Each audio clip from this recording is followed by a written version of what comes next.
In the previous lecture, we started the discussion on analysis of RF and microwave networks. Over there, we established what is called as the scattering parameters or the S parameters. So we said that the S parameters are rather special because they don't rely on making any port open circuit or short circuit, which is a very loose definition for RF frequencies. So, but in order to make our life simple, we established that the S parameters must be related to the other circuit parameters or the network parameters with which we may already be familiar with, and we established how we can obtain the S parameters from the Z parameters of any network. So we established that the S matrix is nothing but this.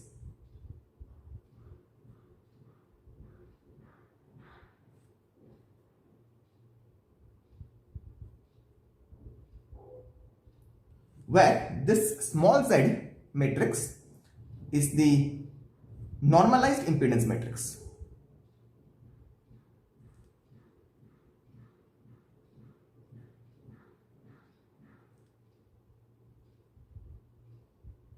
And that is defined as 1 by z0 times the absolute z matrix.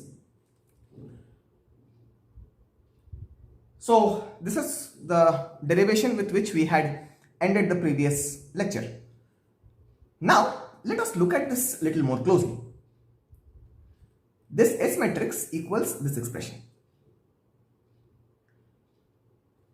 This is the function of the normalized Z matrix and also the identity matrix, which is constant. Does this expression look familiar? Does it remind us of something which we have already seen in one of the previous lectures? Well, yes, this is very similar.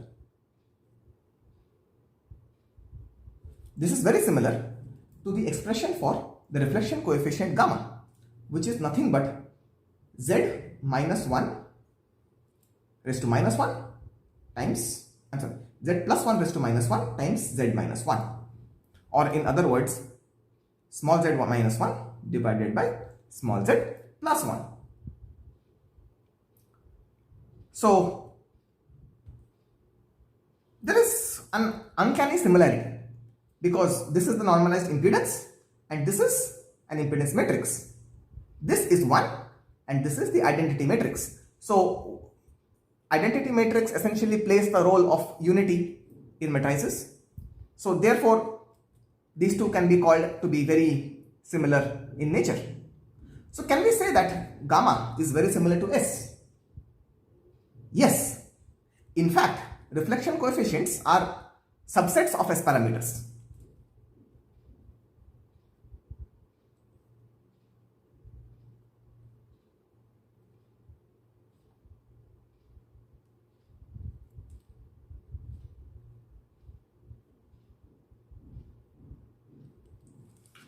So actually reflection coefficients are subsets of S parameters, and we shall see this very soon. So now if we know how to obtain the S matrix from a Z matrix, can we do the reverse? Can we obtain the Z matrix from the S matrix? Yes, definitely. So we can actually try to first express this Z in terms of gamma, and that is Z equals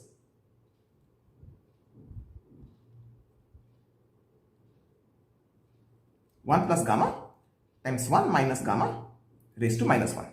So from here I can say that the normalized impedance matrix would be nothing but this: I plus S the whole multiplied by I minus S inverse. This is how to obtain the Z matrix from the S matrix. Now,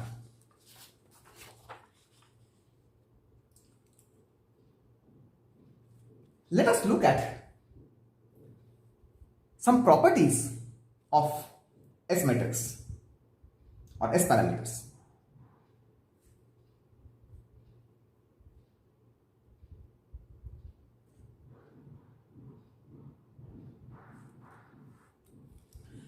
The first property is that of reciprocity.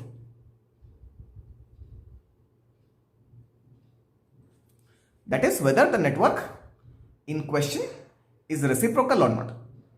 So in terms of the Z parameters, we had said that the condition for reciprocity is when the transpose of the Z matrix is equal to the original Z matrix. So therefore, even the normalized case would work. If the normalized Z matrix is equal to its own transpose, then it is symmetric.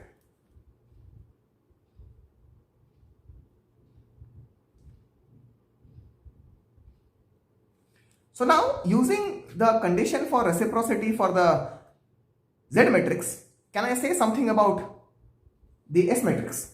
Well, I definitely can. We know that the S parameter matrix in terms of Z is nothing but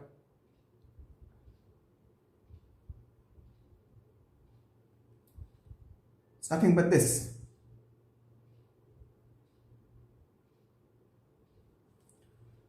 So now, if the network is reciprocal,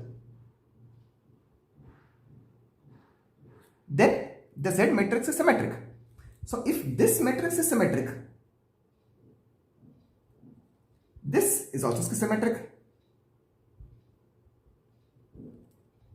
And we know that the identity matrix is always symmetric because this is what it looks like.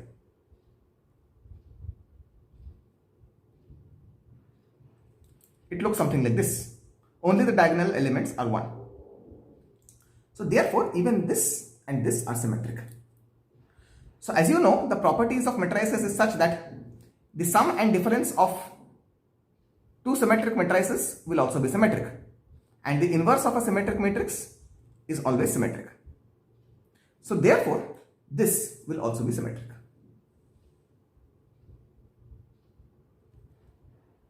That means the transpose of S will be equal to the original matrix. So this is a condition for the network to be reciprocal.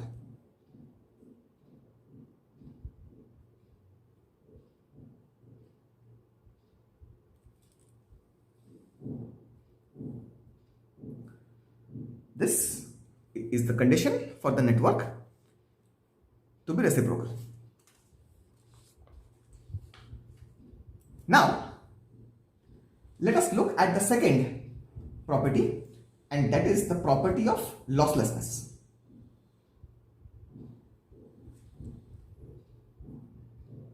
The property of losslessness. We had discussed the condition for losslessness when we were discussing about the Z or the Y parameters. And we said that the moment there is some real term in the Z matrix, the network would be lossless. Sorry, the network would be lossy. However, for a network to be lossless, the terms in the Z matrix must be purely imaginary. But if the Z matrix is imaginary, it is difficult to predict what will be the matrix in case of the S matrix, or what will be the elements in case of the S matrix. So therefore, just by talking of real or imaginary elements in the Z matrix, it is difficult to gauge what will be the result for the S matrix. So therefore, for the case to find out whether the network is lossy or lossless, we will have to go by the definition of what do you mean by a lossless network. So suppose I have this network. I have port 1, I have port 2 over here, and all the way till port N. So now, the property of a lossless network is the power, the actual average power that is dissipated inside should be 0. The usable power dissipated inside should be 0. Now, as you know, power is of two types: active power and reactive power. So the amount of active power dissipated should be 0.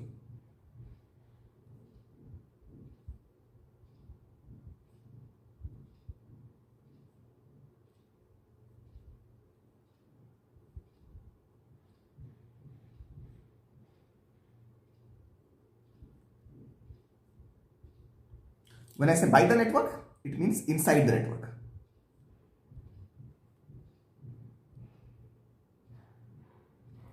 This should be 0.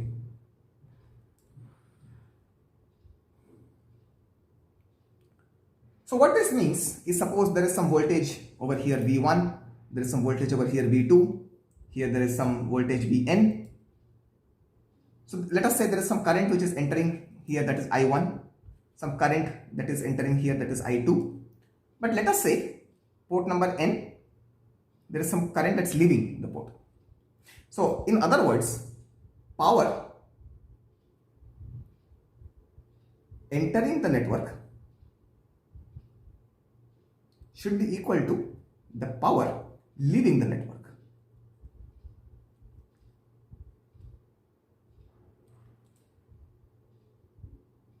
So if you take this term and bring it to the left hand side, I can say the algebraic sum of all the powers, that is entering and leaving, should be equal to 0.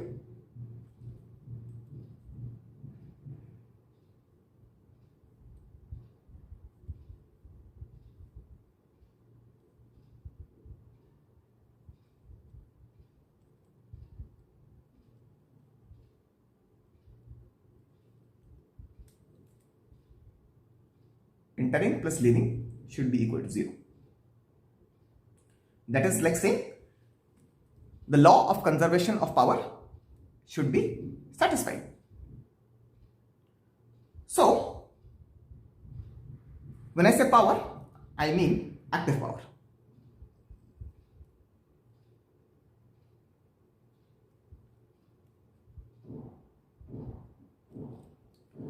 So then, active power, as we know, is defined as something like this. That is the average power. That is equal to this quantity, half of the real part of the voltage multiplied by the conjugate of the current. And in general, voltage and current are complex in nature because of their time varying dependency. Now, suppose we talk of net power at all the ports. That means we have to take the voltage and current at each port and multiply them. So as we know, in the previous lecture we had defined the voltage matrix as V1, V2 all the way till Vn, and the current matrix, that is I1, I2 all the way till In. The P active now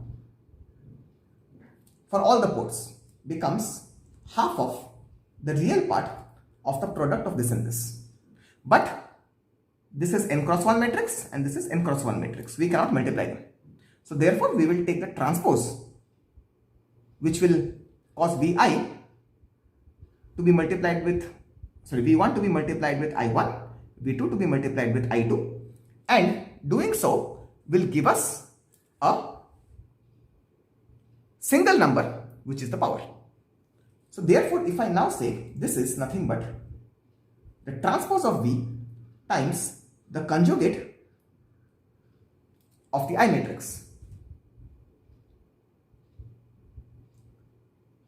Then effectively what will happen is V1 times I1 conjugate plus V2 times I2 conjugate, and we will get a single term that is equal to the sum of the powers at all the ports. And it is also satisfying the definition of the active power. So therefore, let us get to business. This is equal to half of the real part. Now we had already established that the voltage matrix is equal to the sum of two matrices, one of the waves which are entering the port and the other is the matrix of the waves leaving the port. So their algebraic sum will give me the voltage. So therefore, this is what it will look like. V plus V minus. What about I? This was 1 by Z0 times V plus minus V minus conjugate. Z0 we are assuming is real, so we can bring that outside. This will be 1 by 2 Z0 times the multiplication of these two terms. So therefore what we will get is this V plus times this transpose. So we can in fact take the transpose inside, which will be the transpose of the individual matrix. Same with the conjugate. So therefore we will get V plus transpose times V plus conjugate.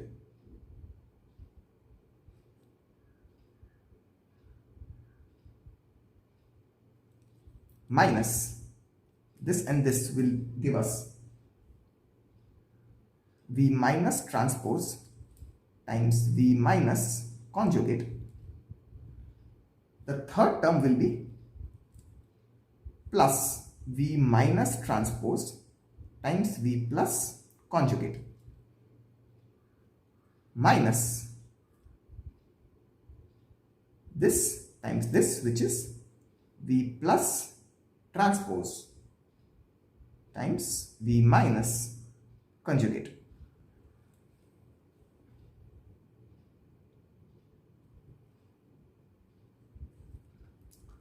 Is that fine? Now,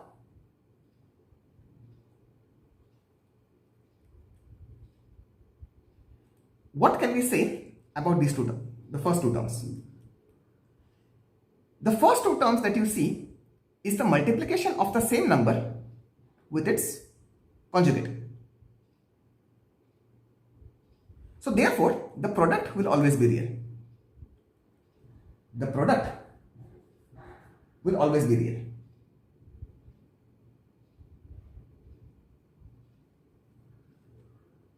So this will be real and this will be real. What about the second set of terms, that is the third term and the fourth term? Well, if you look at these two, it is kind of the form some matrix A minus its own conjugate. These two are of this form. If you take the product, you will see. So, as we know, a matrix, when subtracted from its own conjugate, this will be always purely imaginary.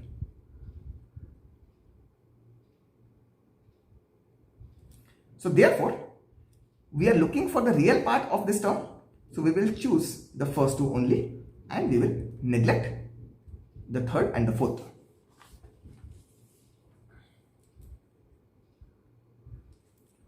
So what we get is that P active is equal to 1 by 2Z0 times the first two terms, which is V plus transpose times V plus conjugate minus V minus transpose times V minus conjugate.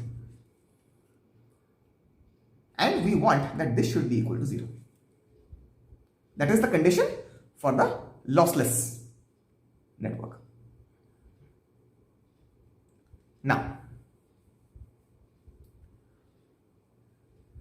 so therefore we can cross multiply and this term will vanish. So that means we can say that this term should be equal to this term. So V minus transpose times V minus conjugate will be equal to V plus transpose times V plus conjugate.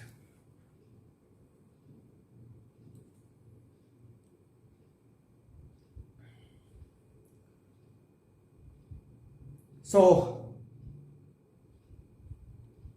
now we know that V minus and V plus are related with the S matrix. That is, V minus is equal to the S matrix times V plus. This is what we had established in the previous lecture. So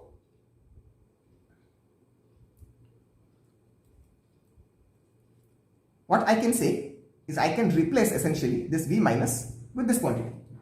So that will be S transpose times V plus transpose times S conjugate times V plus conjugate. And that will be equal to V plus times T times V plus conjugate.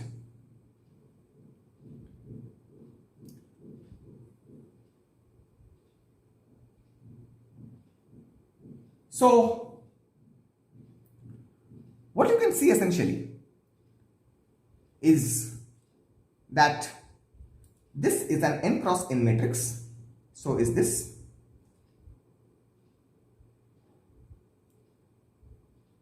This is a 1 cross n matrix.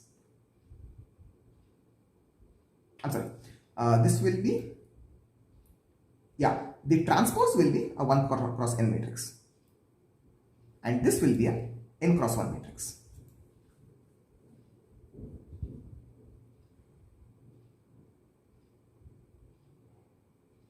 Whereas this is a 1 cross n matrix and this is a n cross 1 matrix. So something tells me that these two cannot be multiplied. So therefore I can bring this on this side.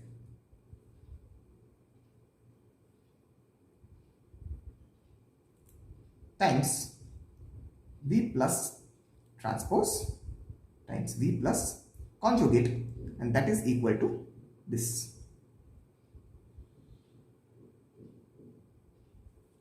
What we can see is that these two terms are common here and here. Now that this can only mean that the product of the first matrix and the second matrix must be the identity matrix.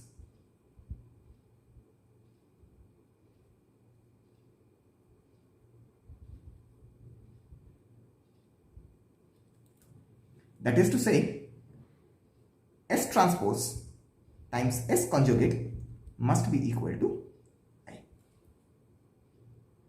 Now any square matrix which satisfies this property, that is, its transpose times its conjugate is equal to the identity matrix, such kind of a matrix is called as the unitary matrix.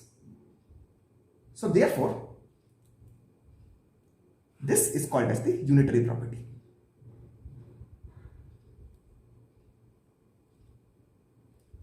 So if a network is lossless, then its S matrix must obey the unitary property. It has nothing to do with whether its elements are real or imaginary.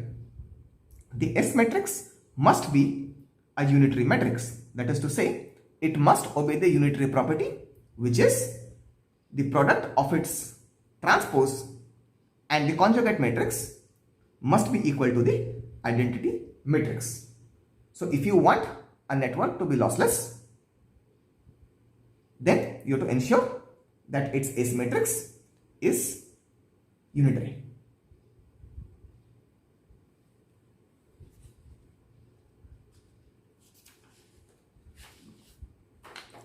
Now let us look at the third property.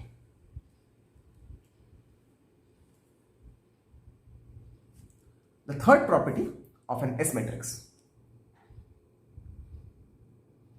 that is the property of matching, or the property of port matching.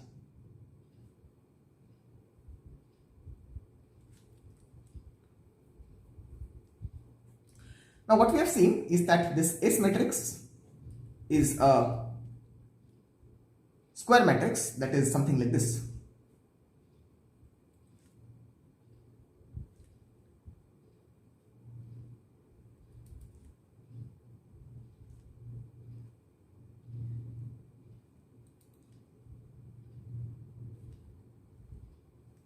This is what it is. So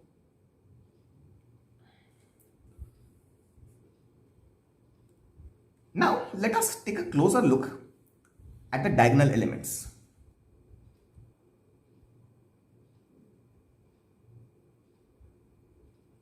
The diagonal elements of a matrix, let us call them as Sii, where I is anything between 1 and n. So how do we obtain this? We had defined what is Sij in the previous lecture. So Sii now is Vi minus divided by Vi plus. So that is nothing but the ratio of the wave coming out of port I divided by the wave going inside port I.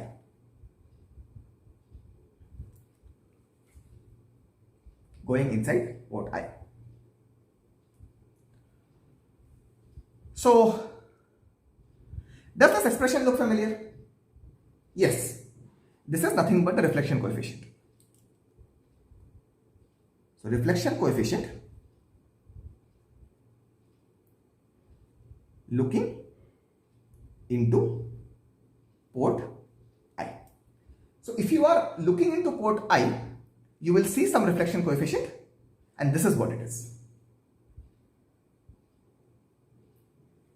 But we had said that for S parameters, all the other ports have to be matched, where J is not equal to I. The other ports have to all be terminated with a match loop. This is an important condition.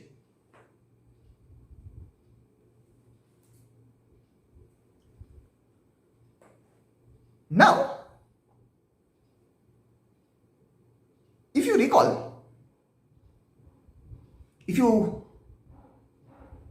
recall your memory and go back to those lectures when we were discussing about the reflection coefficient in transmission lines, we had said that the reflection coefficient in the case of transmission lines is simply the ratio of the backward wave to the forward wave, or the reflected wave divided by the incident wave.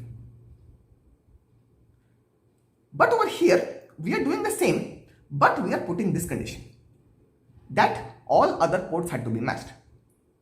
Does it mean that one is correct, the other is wrong? No. It means that for transmission lines, there was no concept of port as such. There was only one source and one load. So in some sense, you could consider it as a one port network. So it so happens that the Sii, that is the S parameters or the reflection coefficient, also depends on what is the load connected to the other ports. So therefore, to have a standardized measurement, it is always a good idea to terminate all other ports except the ith port using match load. So therefore, we should say that the mod of SII should be less than or equal to 1 because it is a reflection coefficient. Now, if the port has to be matched, that means the reflection coefficient is 0. So a matched port means the SII must be 0. And a matched network means SII should be 0 for all I. So for a matched network, that is matched at all ports, the SII should be 0 for all the values of I, that is 1 to n. So this is called as a matched network. So we have seen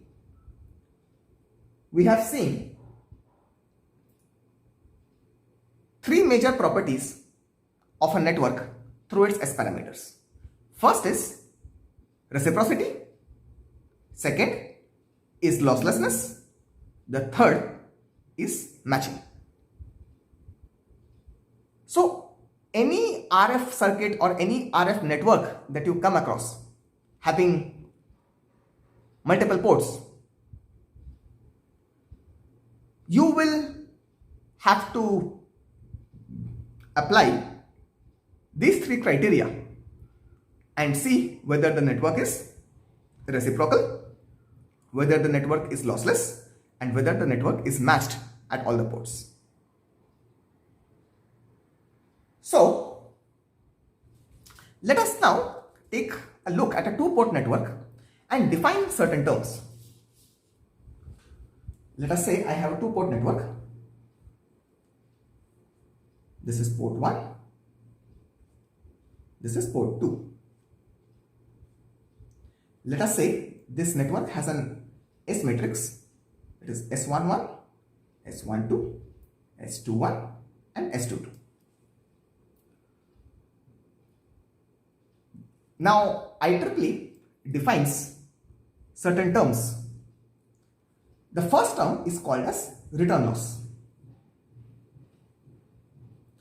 A return loss is an indication of the reflection coefficient at that port.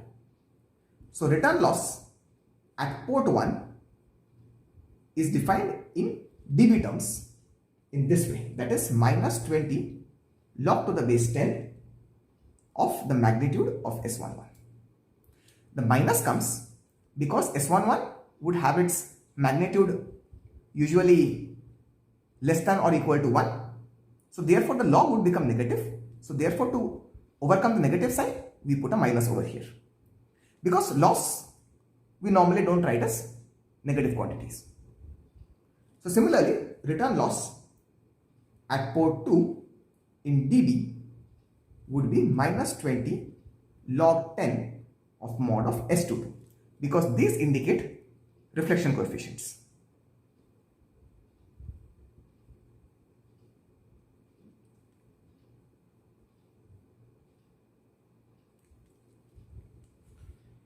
Indicate the reflection coefficients.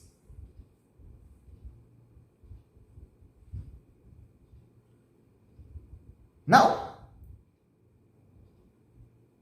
while we define something called as return loss using the reflection coefficients, that is S11 and S22, that is SII, we also use the other two coefficients to define something called as insertion loss. So insertion loss from port 1 to port 2 in dB. That means the input is at port 1 and the output is at port 2. Input is at port 1, output is at port 2. So which parameter should we use? So if the input is at port 1 and the output is at port 2, that means it is something like V2 minus divided by V1 plus, and that is S21. So this is nothing but minus 20 log 10 of mod of S21. Likewise, insertion loss from port 2 to port 1 in dB is minus 20 log of S12, the mod of S12.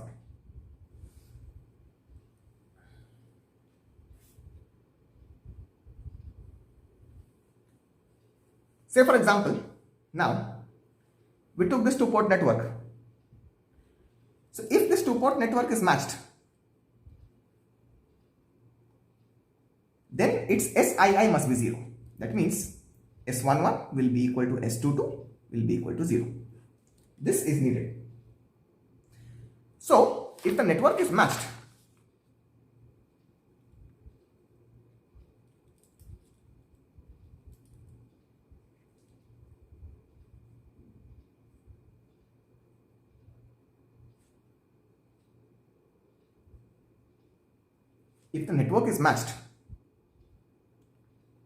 then the S matrix would look like this: 0, S12, S21 and 0. Now if the network is reciprocal,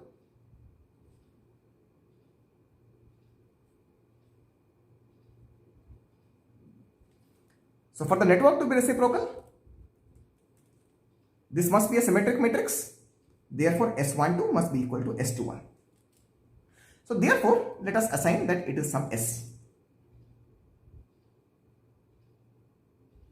So therefore, or let us say some S common. So that will be equal to 0, S common and 0. So now two conditions are satisfied: the match condition and the reciprocity. The third but very important condition which we must examine for is the losslessness. So now we will say, if the network is lossless, then the unitary property must be satisfied. That is, the S transpose times the S conjugate must be equal to I. So the transpose of this is the same, and the conjugate will be the conjugate of the SCs. So that would be equal to, the first term would be mod of SC square, because when you multiply a complex number with its conjugate, you get its magnitude square. So second term will be 0, this term will also be 0, and this term will be mod of SC square. Now if this has to be equal to the identity matrix, this is what we need. So therefore, if mod of SC is equal to 1, it is indeed possible for the unitary property to be satisfied.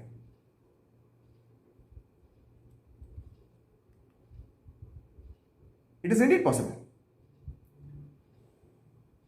So therefore, we can see that indeed there are cases, or there could be cases where the two-port networks could be matched, reciprocal as well as lossless.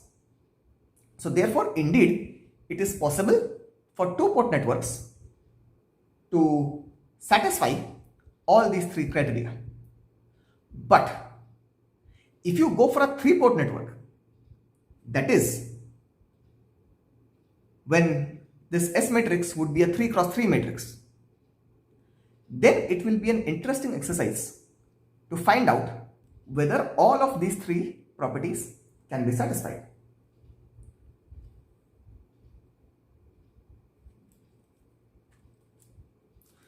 Well, I'll leave this as an exercise for you to investigate whether all these three criteria for a three-port network can be met or not. So today we have seen some of the properties of S parameters and S matrices. We had sort of developed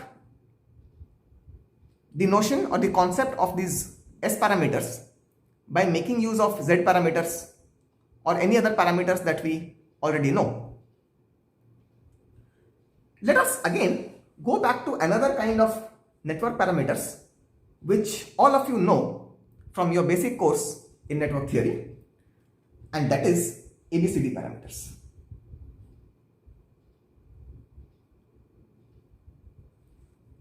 Also called as transmission parameters.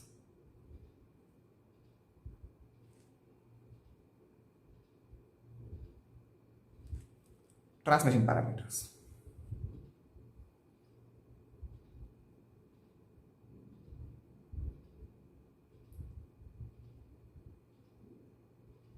So transmission parameters, in some sense, they are also a combination of open or short circuits parameters. So if you again go for a two-port network,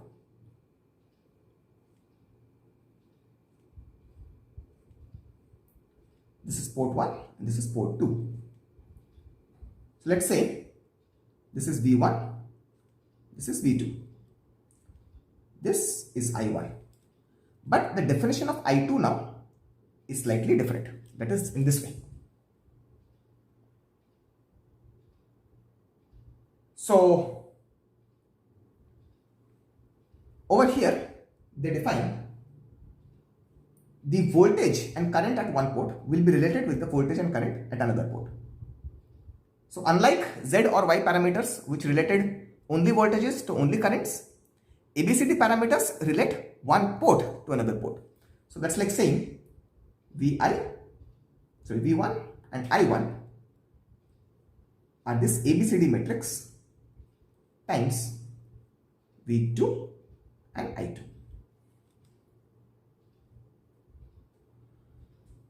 Now, one of the biggest advantages of ABCD parameters is when you are handling multiple networks. So let us say you have two networks which are cascaded after each other, one after the other. This is network 1 and this is network 2.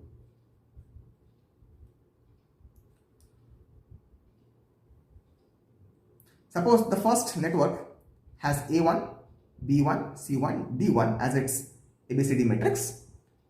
The second has A2, B2, C2 and D2 as its ABCD matrix. Then the net ABCD matrix of the effective combination of the network, then I will say AB, CD effective. From port 1 to port 2 will be nothing but the product of these two matrices from left to right.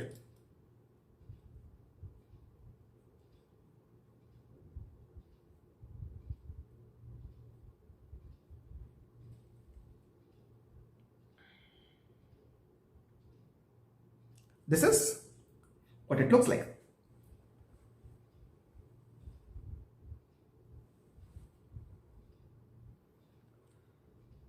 Well,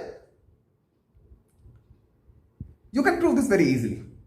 If you have n networks, then the effective transmission matrix will be the product of the transmission matrix of each individual network. But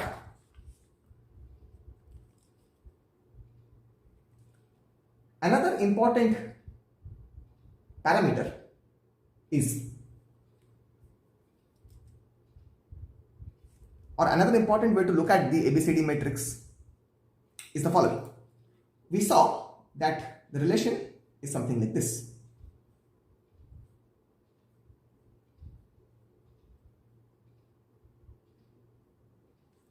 So therefore V1 will be equal to AB2 plus DI2 and I1 will be equal to CV2 plus DI2.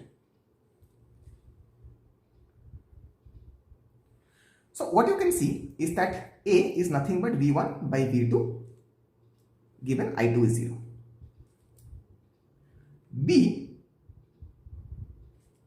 This will be B. B will be V1 by I2 given V2 is 0. C is I1 by V2 given I2 is 0, and D is I1 by I2 given V2 is 0.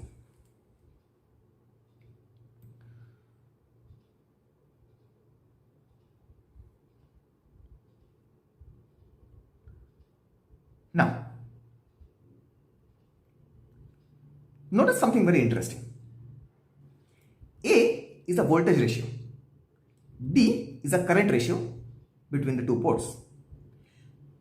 So D is a current ratio, B is an impedance ratio, and C is an admittance ratio.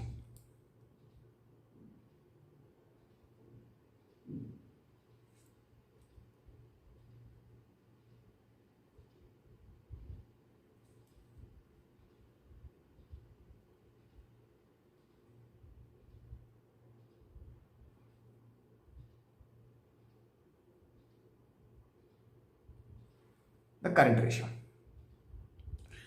What is interesting to see is that these four parameters convey four different properties, and that is also something which is very interesting from a network point of view. When one set of parameters is able to give you more information than different matrices, something definitely is worth pursuing. Now, for an ABCD matrix, the condition for reciprocity, as you may remember, is when AD minus BC equals 1.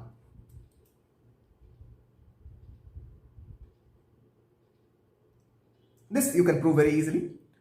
Now, there exist conditions for losslessness also, which you can recall yourself from your basic course on network theory.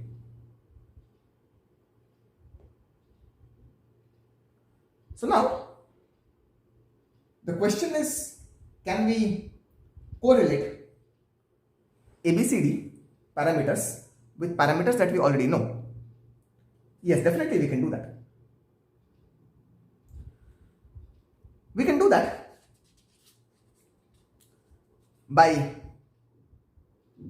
correlating the two-port networks. So I have the two-port network this way, and the same network is over here also.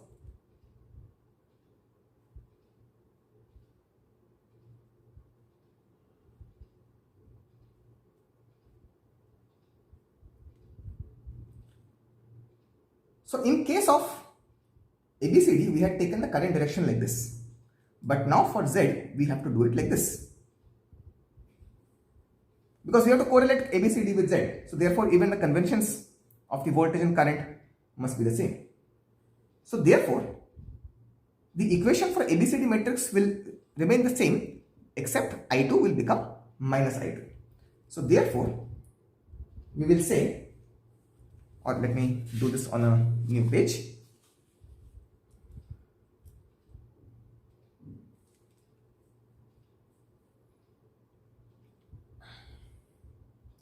So the ABCD matrix would now have minus I2 on the right hand side, and we will get V1 equals AV2 minus BI2, and I1 equals CV2 minus DI2. And obviously, for the Z parameters, V1 equals Z11 I1 plus Z12 I2. And V2 is Z21 I1 plus Z22 I2. So now, if port 2 is made an open circuit, that is, we make I2 as 0. If I2 is equal to 0, these two terms disappear.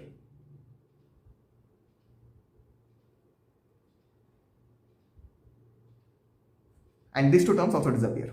So we get Z11 is equal to V1 by I1. And if this disappears, V1 by I1 on the left hand side becomes A by C. So A by C is nothing but Z11. Likewise, Z21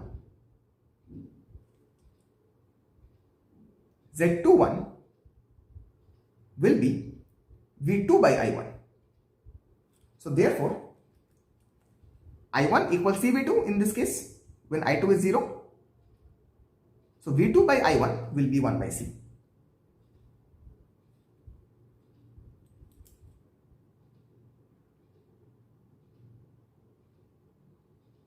And you can also find out what is the remaining parameters, that is Z12 and Z22, by making port 2 as short circuit. If V2 is 0, that means these two are disappearing and this is becoming 0. What you will get essentially is that Z12 will be equal to this big quantity, AD by C minus B, and Z22 will be equal to B by C. You can prove this with a little bit of algebraic operations. It's quite simple. Now what we have is that we have an ABCD matrix, and from this we get that the equivalent impedance matrix would be something like this: A by C, then AD by C minus B, 1 by C, and D by C. This is the Z matrix. So from Z matrix we can get the S matrix also. So that is, from this we can get the normalized Z matrix. So normalized Z matrix is nothing but 1 by Z0 times this: A by C, AD by C minus B, 1 by C, and D by C.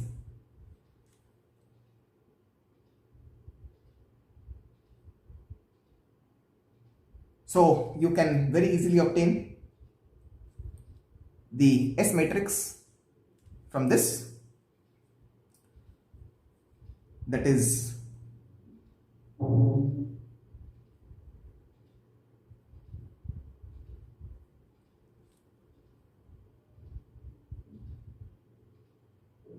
you can put this, and from there you will obtain the 4 S parameters. The calculation is a little lengthy. You can try it out yourself by substituting this matrix over here, and you will get this S parameters one by one. S11 is equal to A minus D plus BY0 minus CZ0 divided by A plus D plus BY0 plus CZ0. Remember, Y0 is the reciprocal of Z0. S12 is twice of AD minus BC divided by A plus D plus BY0 plus CZ0. S21 is 2 divided by A plus D plus BY0 plus CZ0, and S22 is equal to minus A plus D plus BY0 minus CZ0 divided by A plus D plus BY0 plus CZ0. The denominators are all the same. Once again, you need not memorize this formula. So with today's lecture, we have completed analyzing the properties of S parameters, we also took a look at these transmission parameters or ABCD parameters and understood how the ABCD parameters are related to the Z parameters and therefore they are related to the S parameters. You may question why we have been learning about ABCD parameters. However, they are extremely useful for several kinds of analysis of RF and microwave networks, which we shall do very soon. Thank you.